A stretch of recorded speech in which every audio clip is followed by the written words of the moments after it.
Merhaba arkadaşlar.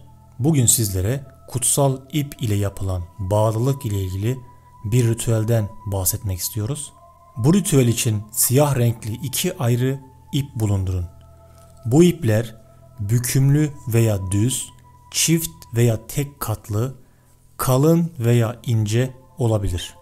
Ancak gösterişli olmayan basit ipler olmalıdır. Şimdi ritüelin nasıl yapılacağına geçelim. Öncelikle cumartesi günü herhangi bir saatte bu görmüş olduğunuz tılsımı beyaz renkli bir kağıda siyah renk yazan bir kalemle çizin. Tılsımın altına da aralarında güçlü bağlılık olmasını istediğiniz her iki kişinin isimlerini ve anne isimlerini yazın. Daha sonra tılsım yazılı kağıdı katlayıp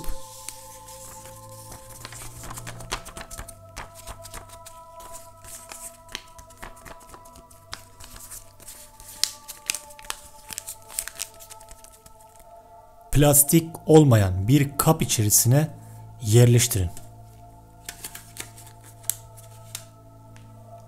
Ve bir bardak kadar su ekleyin.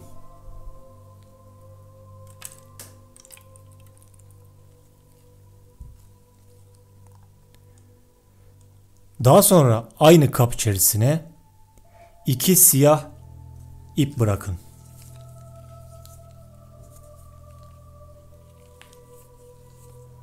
Ardından biraz arpa ve çörek otu ekleyin. Sonrasında kabı önünüze indirin ve şu söylemi kendi duyacağınız kadar sesli bir şekilde 19 defa tekrarlayın. Şöyle, bu tılsımın ruhaniyetini oluşturulan itaat hakkı ile görevlendiriyorum. Ey akılları ve nadileri çeken, ateş ve hava ile bana verilen bu yöntemin sırrıyla birbirlerine bağlıyorum. Şeklinde söylemi 19 defa tekrarladıktan sonra bu kabı güneş ışığı almayan bir yerde 24 saat kadar saklayın. 24 saat sonra kap içerisinde bulunan her iki ipi çıkarın.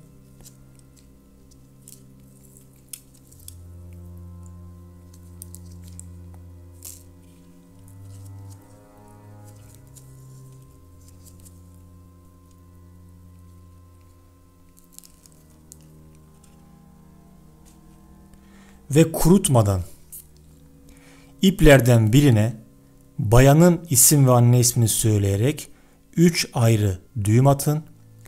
Diğer ipe de erkeğin isim ve anne ismini söyleyerek 3 ayrı düğüm atın. Şöyle. Havva oğlu falan.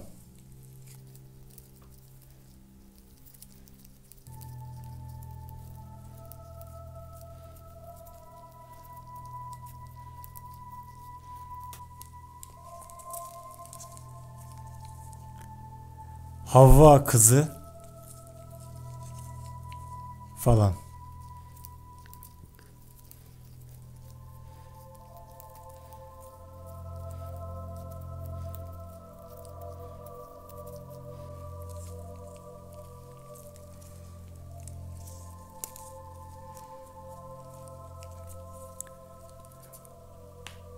Ardından her iki ipi birleştirerek 3 ayrı düğüm atın.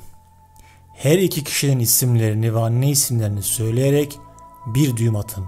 Atacağınız her düğüm içerisine bir parça pamuk bırakın. Bu şekilde 3 ayrı düğüm atıp tamamlayın.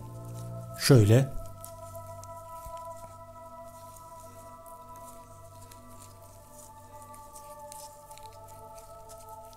Havva oğlu falan, Havva kızı falan.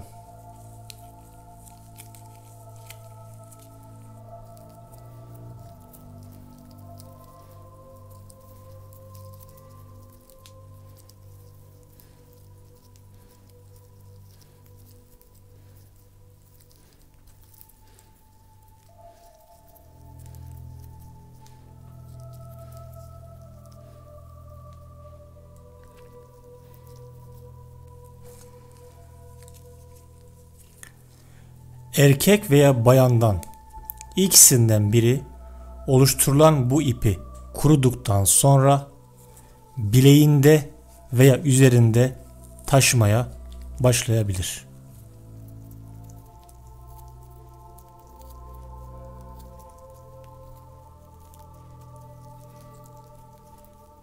Ritüel bitiminde kap içerisinde kalan diğer materyalleri toprağa veya saksı içerisindeki bir toprağa gömebilirsiniz. Bu şekilde ritüeli tamamlamış oldunuz. Bu ritüel ile her ikisinin iç dünyası arasında bir bağ kurulacaktır. Bu şekilde kutsal bir ip hazırlamak ayrıntılı bir uygulamadır. Yaşam ve ötesi içindir. Beden, zihin ve duygu düzeyinde yaptıklarınız ölümle birlikte gider. Ama enerji düzeyinde yaptığınız şey kalır. Bu uygulama ile aslında her ikisinin nadilerini, kibirlerini ve kötü yönlerini bağlıyorsunuz. Ve bu yüzden bir kez yapıldığında tekrarlanmasına gerek yoktur. Maneviyatın amaçlarından biri de insanın kendisini daha iyi tanımasına yardımcı olmaktır. Çünkü insanın kendini tanıması, karşısına çıkacak senaryoların sebeplerini anlaması demektir. Manevi alanda gizli ya da psikik güce giden kısa bir yol, sihirli bir telaffuz veya anahtar yoktur. Bu öğretilerin anlık şekilde aktarılacak bir yöntemi de yoktur. Her şey bir meseledir. Önce genel anlayış, sonra uygulama ve çalışma ile başarıya ulaşılır. Manevi uygulamalar aynı zamanda sizin değişen koşullardan frekansınızı yükselterek bu alandaki farkındalıklarınızı arttıracaktır. Bu yöntem herkes tarafından uygulanabilen ve genel bir ön hazırlık yapılmasına gerek olmayan yöntemlerdendir. Biz bu uygulamada gerekli olan tüm şartları eksiksiz bir şekilde anlattık. Bu ritüel için belirttiğimiz şartlar dışında başkaca bir şey yapmanıza gerek yoktur. Bu uygulama bizden sizlere hediyedir. Bu ritüelin kıymetini bilin.